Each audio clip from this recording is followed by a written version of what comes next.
اللهم صل على سيدنا محمد. السلام علیکم ورحمۃ اللہ وبرکاتہ. الحمد للہ وکفى وسلام علی عباده الذین اصطفى وبعد. استقبال ہے رحمت عالم صلی اللہ علیہ وسلم کی قسط نمبر 123 میں. ناظرین، حضور صلی اللہ علیہ وسلم کا آخری حج کس طرح ادا ہوا، 3 قسطوں سے اس کی تفصیلات آپ کے سامنے پیش کی جا رہی ہیں. آج کی یہ قسط حجۃ الوداع کے سلسلے کی آخری قسط رہے گی. آج کی اس قسط میں یوم النحر کے دن رحمت عالم صلی اللہ علیہ وسلم نے جو خطبہ دیا اس کی تفصیل سنائی جائے گی. ناظرین، حضور صلی اللہ علیہ وسلم 10 ذی الحجہ کے دن یعنی یوم النحر کو مینا کے میدان میں تشریف لائے. داہنے بائیں آگے پیچھے تقریباً 1 لاکھ مسلمانوں کا مجمع تھا. مہاجرین قبلے کے داہنے، انصار بائیں اور بیچ میں عام مسلمانوں کی صفیں تھیں. خطبے کے وقت آپ صلی اللہ علیہ وسلم خچر پر سوار تھے اور حضرت علی رضی اللہ عنہ آپ کے ارشادات صحابہ کرام کو سنا رہے تھے. صحابہ کرام رضی اللہ عنہم کچھ بیٹھے اور کچھ کھڑے تھے.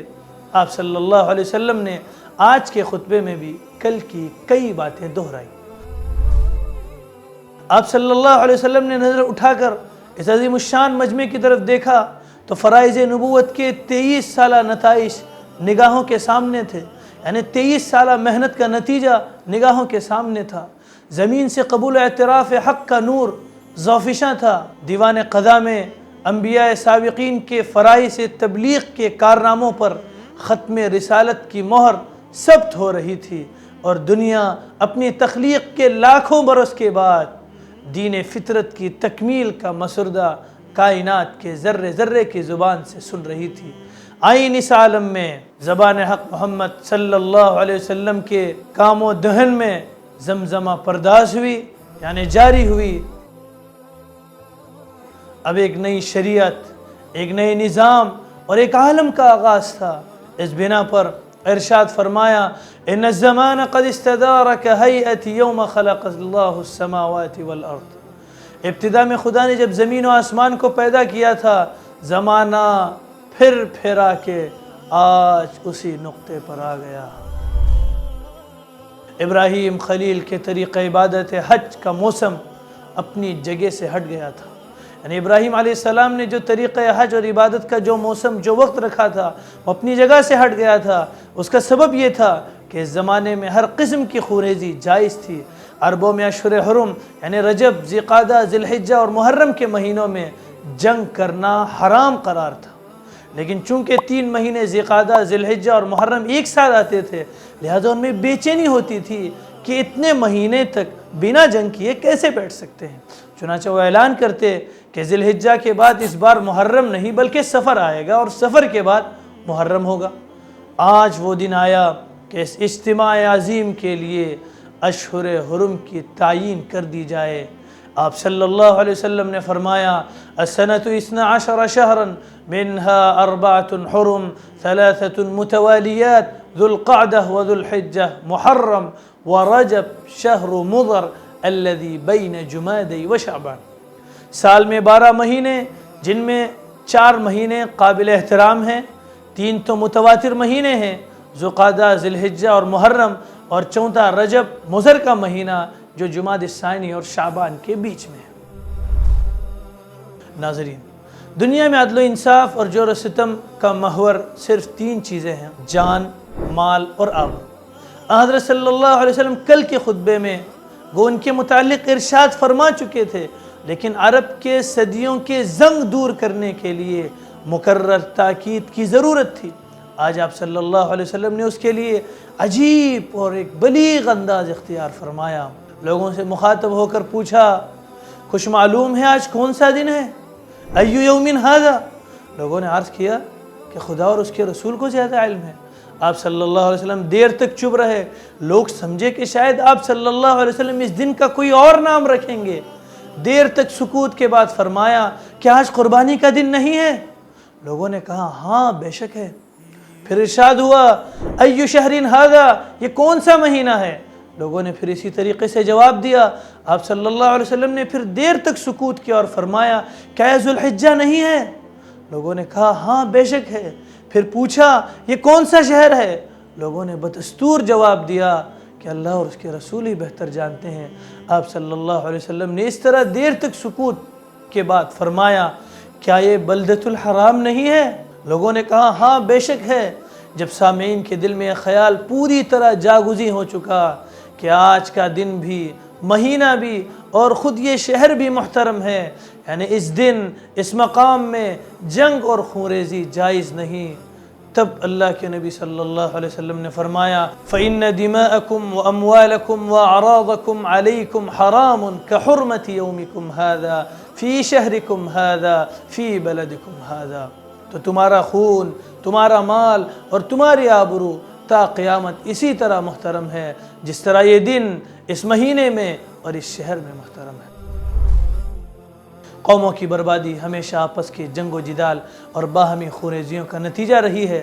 وہ پیغمبر جو ایک لازوال قومیت کا بانی بن کر آیا تھا، اس نے اپنے پیروں سے بآواز بلند کہا الا لا ترجعوا بعدی ضلالا یضرب بعضکم رقاب بعض وستلقون ربکم فسیسألکم عن اعمالکم، ہاں میرے بعد گمراہ نہ ہو جانا کہ خود ایک دوسرے کے گردن مارنے لگو، تم کو خدا کے سامنے حاضر ہونا پڑے گا اور وہ تم سے تمہارے اعمال کی باز پرس کرے گا۔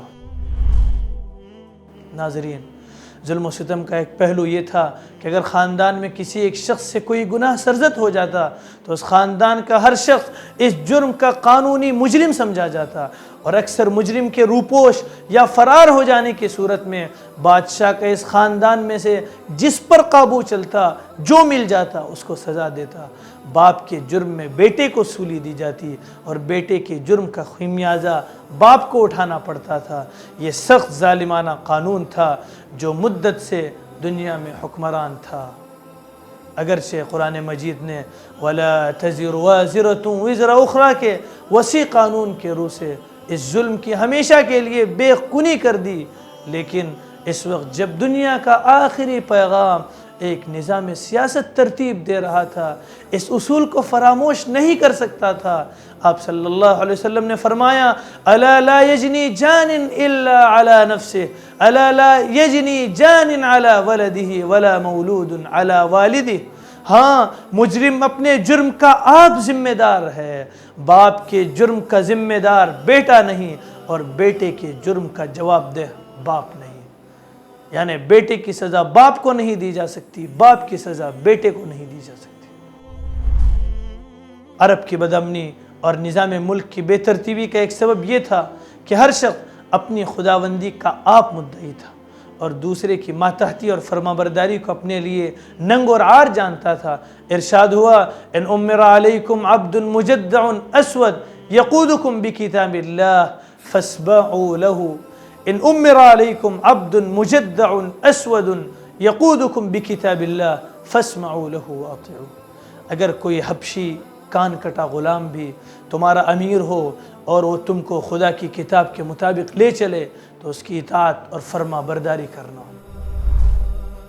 ریگستان عرب کا ذرہ ذرہ اس وقت اسلام کے نور سے منور ہو چکا تھا اور خانہ کعبہ ہمیشہ کے لیے ملت ابراہیم کا مرکز بن چکا تھا، اور فتنہ پردازانہ قوتیں پامال ہو چکی تھی، یعنی جو طاقتیں فتنہ کرتی تھی وہ ختم اور تباہ ہو چکی تھی۔ اس بنا پر آپ صلی اللہ علیہ وسلم نے ارشاد فرمایا الا ان الشیطان قد ایس ان یعبد فی بلدکم هذا ابدا ولكن ستكون له طاعة فيما تحتقرون من اعمالکم فیرضى به، ہاں شیطان اس بات سے مایوس ہو چکا کہ اب تمہارے اس شہر میں اس کی پرستش قیامت تک نہ کی جائے گی، لیکن چھوٹی چھوٹی باتوں میں اس کی پیروی کرو گے اور وہ اس پر خوش ہوگا۔ یہ فرما کر آپ صلی اللہ علیہ وسلم نے مجمع کی طرف اشارہ کیا اور فرمایا الا هل بلغت، کیوں میں نے پیغام خداوندی پہنچا دیا؟ سب بول اٹھے ہاں۔ اللہ کے نبی صلی اللہ علیہ وسلم نے فرمایا اللہم اشہد، اے خدا تو گواہ رہنا۔ پھر لوگوں کی طرف مخاطب ہو کر فرمایا فَلْيُبَلِّغِ الشَّاهِدِ الْغَائِبِ، جو لوگ اس وقت موجود ہیں وہ ان کو سنا دیں جو موجود نہیں ہیں۔ ذرا یہاں رک کر اللہ کے نبی صلی اللہ علیہ وسلم کے اس ارشاد کو دوبارہ سنیے الا هل بلغت، کیا میں نے پیغام خداوندی پہنچا دیا؟ یعنی اللہ کے نبی صلی اللہ علیہ وسلم جس مقصد کے لیے اس دنیا میں بھیجے گئے تھے وہ مقصد اللہ کے نبی صلی اللہ علیہ وسلم کا پورا ہو چکا، اور آپ نے صحابہ سے اس کا اقرار بھی لیا کہ میں نے پیغام خداوندی پہنچا دیا۔ آپ دنیا کی کسی بھی قائد ہو، کوئی بھی قائد ہو، اس کی آپ تاریخ اٹھا کر دیکھیے، اس میں ایک جملہ یہی لکھا ہوا ملے گا آپ کو، اگر یہ اور جیتے تو اور کام کرتے اور اپنے علم سے لوگوں کو فائدہ اٹھاتے، لیکن اللہ کے نبی صلی اللہ علیہ وسلم، قربان جائیے ان پر، اللہ کے نبی صلی اللہ علیہ وسلم کو جو کام اللہ نے دے کر بھیجا تھا، اللہ کے نبی صلی اللہ علیہ وسلم نے کہا الا هل بلغت، کیوں میں نے پیغام خداوندی پہنچا دیا؟ سب صحابہ کرام نے کہا ہاں اللہ کے نبی صلی اللہ علیہ وسلم آپ نے فرما دیا۔ اللہ کے نبی صلی اللہ علیہ وسلم نے جب خطبہ اختتام کیا تو اللہ کے نبی صلی اللہ علیہ وسلم نے تمام مسلمانوں کو الوداع کہا۔ ناظرین، آپ صلی اللہ علیہ وسلم نے ایام تشریق 11، 12، 13 ذی الحجہ مینا میں قیام کرتے ہوئے گزاری۔ اس دوران آپ صلی اللہ علیہ وسلم حج کے مناسک بھی ادا فرما رہے تھے، اور ہر روز زوال کے بعد رمی جمار کے غرض سے جاتے تھے جو کہ حج کے مناسک میں سے ہے، اور پھر واپس آ جاتے اور لوگوں کو شریعت کے احکام بھی اس کے ساتھ سکھا رہے تھے، اللہ کا ذکر بھی فرما رہے تھے، سنت ابراہیمی کے سنن ہدا بھی قائم کر رہے تھے، اور شرک کے آثار و نشانات کا صفایا بھی فرما رہے تھے۔ اب صلی اللہ علیہ وسلم نے ایام تشریق میں بھی ایک دن خطبہ دیا۔ سنن ابو داؤد میں ایک حدیث ہے جسے حضرت سرا نے روایت کی ہے، وہ کہتی ہیں کہ رسول اللہ صلی اللہ علیہ وسلم نے ہمیں رؤوس کے دن خطبہ دیا اور فرمایا کیا یہ ایام تشریق کا درمیانی دن نہیں ہے؟ آپ صلی اللہ علیہ وسلم کا آج کا خطبہ بھی کل یعنی یوم النحر کے خطبے جیسا تھا، اور یہ خطبہ سورہ نصر کے نزول کے بعد دیا گیا تھا۔ اللہ کے نبی صلی اللہ علیہ وسلم نے اسی حجۃ الوداع کے موقع پر ایک مرتبہ ارشاد فرمایا تھا لیس لعربی فضل علی العجمی ولا للعجمی فضل علی العربی کلکم ابناء آدم وآدم من تراب، عربی کو عجمی پر اور عجمی کو عربی پر کوئی فضیلت نہیں، تم سب آدم علیہ السلام کی اولاد ہو، اور آدم خاک سے بنے تھے، کیونکہ تکمیل انسانی کی منزل میں سب سے بڑا پتھر امتیاز مراتب تھا جو دنیا کی قوموں نے، تمام مذاہب نے، تمام ممالک نے مختلف صورتوں میں قائم کر رکھا تھا۔ ائمہ مذاہب کے ساتھ کوئی شخص مذہبی مسائل میں گفتگو کا مجاز نہ تھا، شرفاء رزینوں سے ایک بالاتر مخلوق تھی، غلام آقا کے ہمسر نہیں ہو سکتے تھے۔ آج یہ تمام تفریقے، یہ تمام امتیازات، یہ تمام حد بندیاں دفعتاً ٹوٹ گئی۔ اسی حجۃ الوداع کے موقع پر اللہ کے نبی صلی اللہ علیہ وسلم نے الگ الگ موقع پر مختلف ارشادات بھی فرمائے ہیں۔ اگر ان تمام ارشادات کو ہم آج کے اس قسط میں جمع کریں گے تو ہمارا قصہ طویل ہو جائے گا، اس کے لیے ہم انشاءاللہ کسی دوسرے عنوان کے تحت آپ کے سامنے حاضر ہوں گے۔ 13 ذی الحجہ کو حضور صلی اللہ علیہ وسلم یہاں سے نکل کر وادی محصب، وادی ابتح میں قیام کیا، اور اسی مقام پر دن کا باقی ماندہ حصہ اور رات گزاری، اور ظہر و عصر، مغرب اور عشاء کی نمازیں وہیں پڑھی۔ البتہ عشاء کے بعد ایک نیند سو کر اٹھے، پھر سوار ہو کر بیت اللہ تشریف لے گئے اور طواف وداع یعنی آخری طواف فرمایا، اور وہیں صبح کی نماز ادا کی۔ اس کے بعد قافلہ اسی وقت اپنے مقام کو روانہ ہو گیا، اور آپ صلی اللہ علیہ وسلم مہاجر اور انصار کے ساتھ مدینہ کی طرف روانہ ہوئے۔ مدینہ کے قریب ذوالحلیفہ پہنچ کر رات وہیں بسر کی۔ صبح کے وقت ایک طرف آفتاب نکلا اور دوسری طرف رحمت عالم صلی اللہ علیہ وسلم مدینہ منورہ میں داخل ہوئے، اور مدینہ پر نظر پڑی تو رحمت عالم صلی اللہ علیہ وسلم نے یہ دعا پڑھی، اللہ اکبر لا الہ الا اللہ وحدہ لا شریک لہ لہ الملک ولہ الحمد وہو علی کل شیء قدیر آئبون تائبون عابدون ساجدون لربنا حامدون صدق اللہ وعدہ ونصر عبدہ وہزم الاحزاب وحدہ۔ خدا بزرگ و برتر ہے، اس کے سوا کوئی اللہ نہیں، کوئی اس کا شریک نہیں، بس اسی کی سلطنت ہے، اسی کے لیے حمد و ستائش ہے، وہ ہر بات پر قادر ہے۔ لوٹے آ رہے ہیں توبہ کرتے ہوئے، فرما بردارانہ زمین پر پیشانی رکھ کر اپنے پروردگار کی حمد و ستائش میں مصروف ہو کر خدا نے اپنا وعدہ سچ کیا، اپنے بندے کی نصرت کی، اور تمام مقابل کو، تمام سامنے والے فریق کو تنہا شکست دی۔ ناظرین، تو یہ تھی حجۃ الوداع کے واقعے کی مکمل تفسیر۔ یہاں رکنے کی اجازت دیجیے، تو یہ تھی حجۃ الوداع کے واقعے کی مکمل تفصیل.